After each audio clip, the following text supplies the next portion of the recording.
ছিল এই নদীতে? ও কাল বেলা মোটামুটি 11 সাড়ে 11টার মধ্যে এখানে আমি দেখেছি। হুম। দেখে আমি বাড়িতে চলে গেছি, আমার লাতি রাস্তায় আসছিল।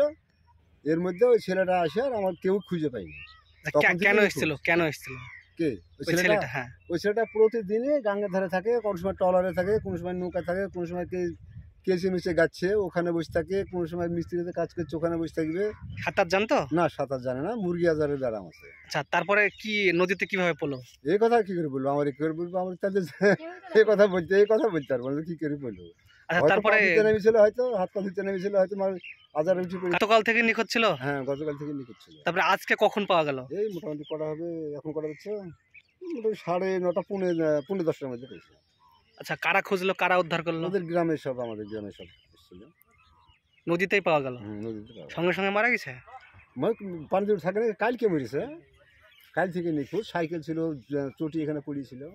সাইকেলের চটি নদীর কিনারায় রেখেছিল? হ্যাঁ, রাত্রে ওর বাপ মারা এসে দিয়ে গেছে, বাপ ভাইরা। তাহলে আপনার পাড়াতেই বাড়ি? আমাদের পাড়াতে বাড়ি। আপনার নাম? আমার নাম মমতাজ সরকার, আমি মাঝি। ঠিক আছে।